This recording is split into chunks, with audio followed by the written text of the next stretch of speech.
성주군은 지난 10월 1일 성주 성산동 고분군 전시관에서 기증 기탁 유물 특별전을 열었는데요.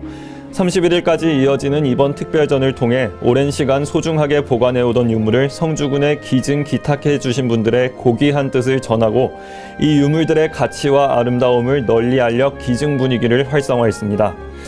한편 성주군이 성산동 고분군 중 가장 큰 규모를 자랑하는 제48호군에 대한 발굴을 100년 만에 다시 추진하면서 이에 대한 관심이 커지고 있습니다.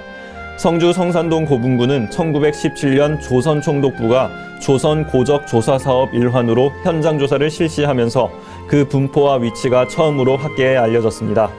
발굴 당시 중심 성곽에서 많은 양의 유물이 쏟아졌고 지역민들은 물론 전국적인 주목을 받으면서 단기간에 현장 조사가 마무리됐습니다. 하지만 1920년의 발굴 조사는 발굴 과정이 매우 허술했고 고분의 손상도 발생했습니다.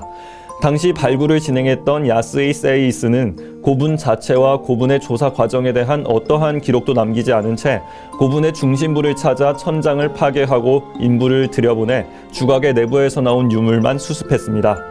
성주군이 100년 만에 진행하는 이번 학술 발굴을 통해 주각의 구조 형식에 대해 기록하고 촬영할 수 있을 것으로 보이며 국악에서 유물을 발견할 가능성도 충분히 존재합니다.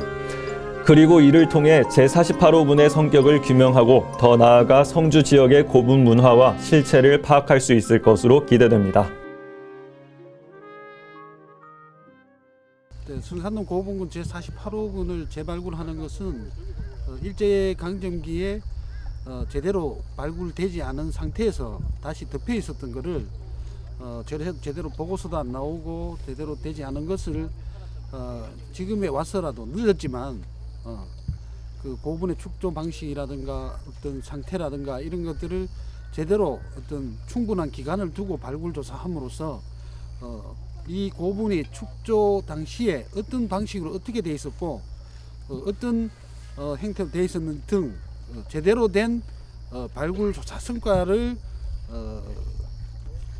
보고서로 발간하고 또 어떻게 고분이 조성되었는지를 확인할 수 있는 어떤 기회가 될 수 있을 거라고 생각합니다.